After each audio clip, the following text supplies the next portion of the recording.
Welcome to the Impactful Engineer Project. I'm Steve Maxey, and with my co-host and brother Jake, we are here to bring you guidance, fresh ideas, and the tools to help you become an impactful engineer.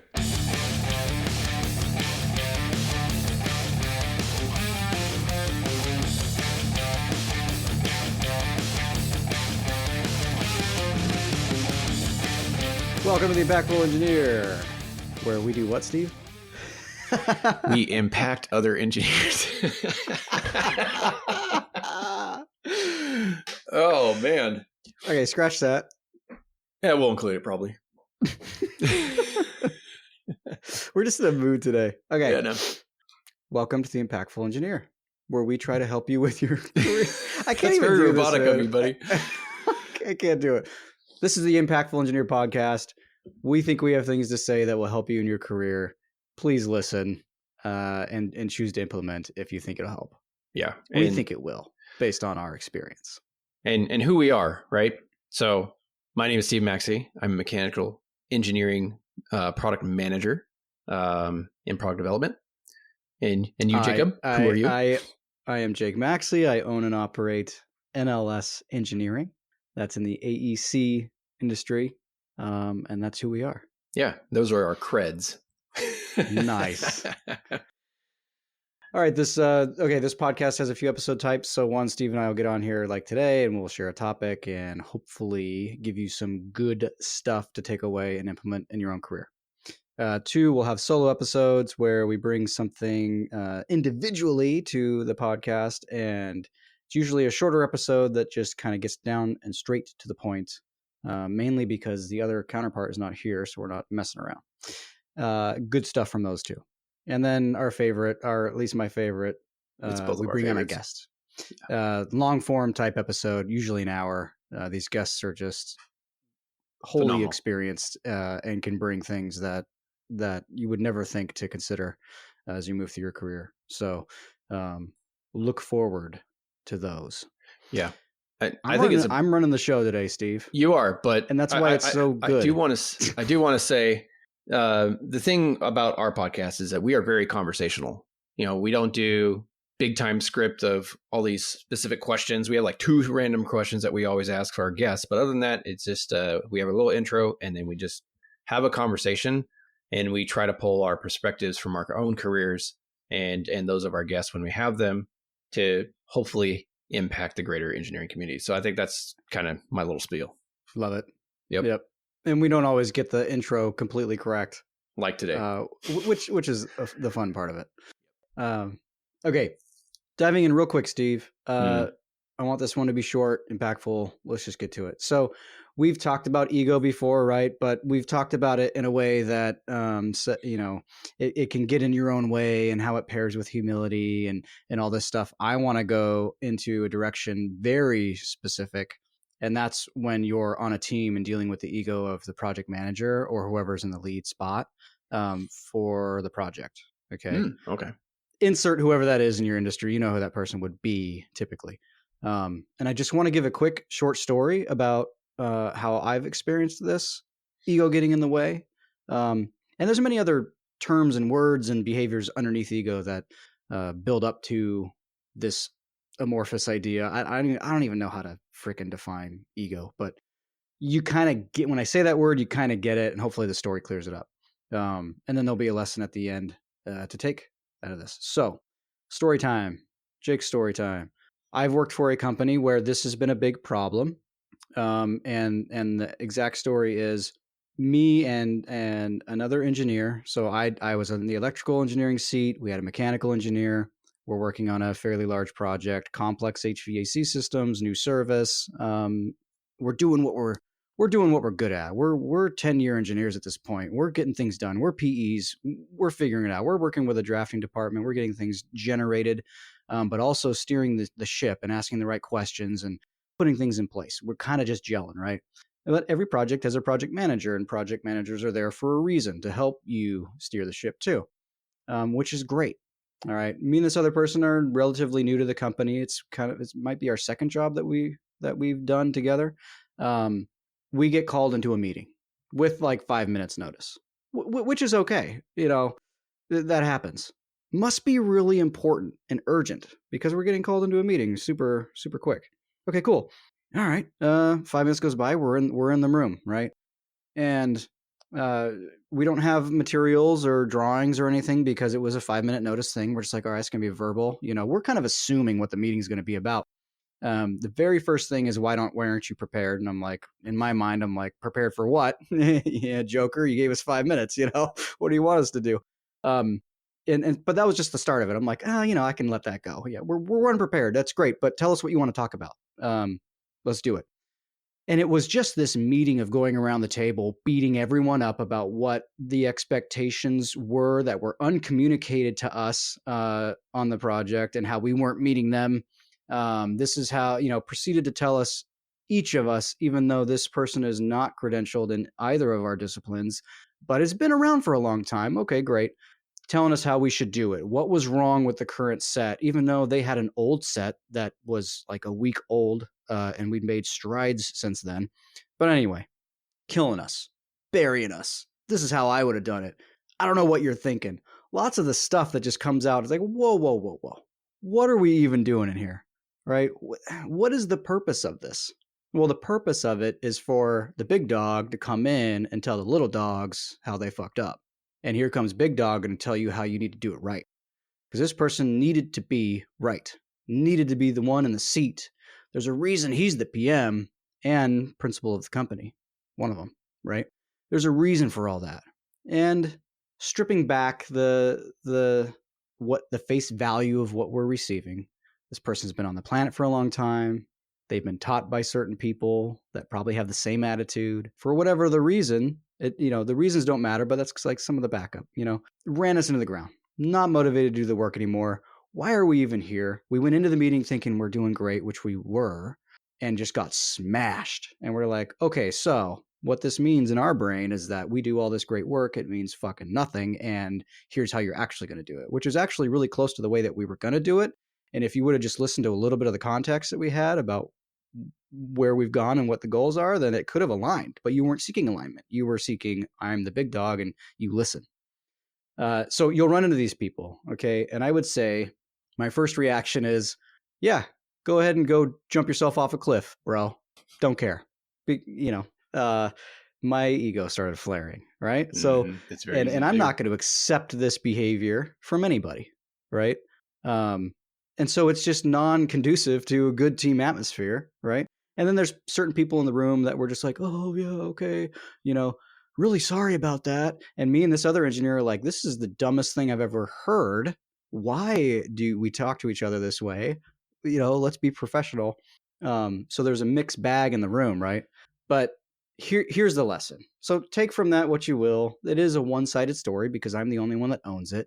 But that is a very well taken account of what actually went on. I think I recorded some of them after that because I'm just like, man, I got to have some proof, some evidence in the future of this. And like, because when somebody calls me on it and they think I'm bluffing, I can pull out the memo recording on my phone and say, listen to this. So I think I have some buried somewhere in my Google Drive, but I don't care if you believe it anyway, because I want you to just take the lesson that I'm about to give you. So if you happen to be one of the unlucky ones that runs into people like this, do your very best to still take lessons from that person, because while their shell and what they present to you is unbearable, they've been around the block, they know a thing or two, and they can actually teach you stuff. That's really hard, but I'll give you some of the behaviors here. And then Steve, you can weigh in on this after. Yeah. Yep.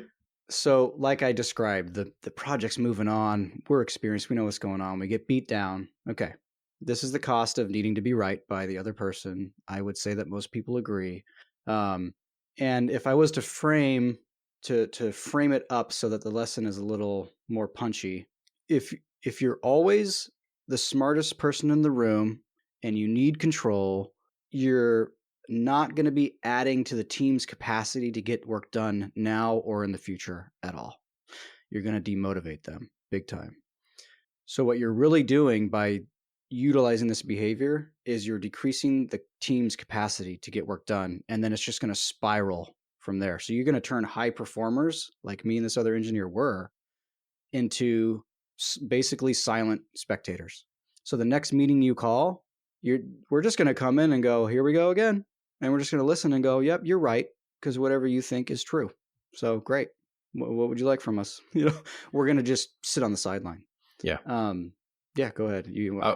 I was going to say you are going to essentially remove their agency. That's right. They're not going to make decisions on their own. They're always going to just default back to the person who's acting like that. And we're just going to, the way I took it is I just got everything done and then shut up. And then we had the meetings where they beat you up, and I don't change anything. I'm just like, okay, yep, everything's done. And then finally, when it's like a week before delivery and they're like, all right, you got this done? I'm like, yep, sure. Okay, cool. We deliver the project. They just loved to beat you up along the way for whatever reason. So I just was quiet. So lack of communication, no agency, and it just, went down from there. Certainly doesn't build the company or build enterprise value or have the ability for the company to grow. Like, for sure not. Yeah. And I think one of the important things is that is going to be what happens to most people. And I think it is your obligation to not fall into that fold despite how they are acting. That's right. To continue to execute with agency and urgency, and taking ownership of your projects, et cetera, being aware of how they operate, but operating to your utmost highest ability despite how they are. Yeah. Not operating because of the way they are. Absolutely. That's a great point. And this episode is, while I've described this leader, the people that are still listening are not that, because if they were, they would shut this off a long time ago. So the lesson's going to be framed around working for someone like this. Because if you're still here, you're interested in learning that. And ipso facto, you're not, by default, you're not one of these people. Yeah. And we've all done it. Or we have all worked for people like this at some point. Yep. So how to work under an ego-driven leader, or whatever you want to think about ego. So not everyone gets to walk away immediately. So what I thought was, I'm just going to quit. I don't need to deal with this. I don't need this in my life. But even I couldn't just quit immediately. But I did end up quitting, like, for sure. And I was like, yeah, this is going nowhere. But while you're biding your time, or, having patience until you find your next job, be doing what Steve says. Still be working with agency. Do a little better than I did with your reaction over time. Keep that momentum up if you can. So what do you do if you're stuck under this person? It's like you don't fight fire with fire. That's for sure. Because that's what I did, and it didn't work. It explodes at all. It had nothing good result from it. So fight fire with some ice. Go with the.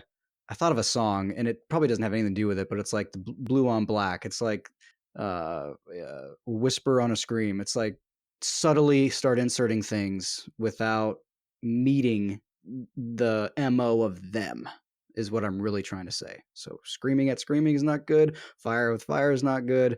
It's mixing it in, and you're coming in with a subtle method that is kind of undetectable. It's a blue on black situation. Okay. So they won't see it coming, right? So what does that mean? Get curious. You can disarm them through curiosity. So underneath all the ego, there's value there, like I said before. So if you can stomach it and you can do it while you're biding your time, because you certainly do not need to outlast these kinds of people. You need to just, you can move on. Peel anything you can. So like, hey, how would you have, so proactively, hey, I'm working on this project just like you wanted.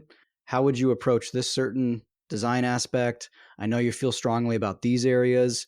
I want to hear your take on it. Should that be me leaving you with the drawings and you spend some time with them and mark it up, and you don't want to talk about it real time? Or can I bring some questions for you? I want to get ahead of this thing before we just have and before you have to call another meeting and tell us how to correct it. I'd rather try and get ahead of that. Yeah. You can ask all sorts of curious questions about how they would do it, because you think that they can help you be more efficient and put out a higher quality design. Yeah, and that's going to lower their walls of ego, because now they're going to, maybe I rephrased that wrong, but essentially they're going to want to give you their perspective, and then you can pull the nuggets that are in there, right? There may be some things you're like, oh, it's not the greatest way, but okay. But there's going to be some nuggets in there. Be like, oh, I didn't think of that. Oh, that's why he cares so much about that thing. And so you can implement those in your execution of whatever the project is. And then you're going to have a little more alignment, and you can hopefully just prevent those meetings altogether. But if not, you're going to at least lower the intensity of those kinds of meetings, and people are going to be more at ease and start raising their morale and raising their effectivity in the projects overall. Yeah, and you can refer back. You can be like, oh yeah, like we talked about a week ago. Yeah, that totally makes sense. You can recall things and bring it back. What do you want? You're asking more questions. What do you want to see next? What's the best way to bring this to you?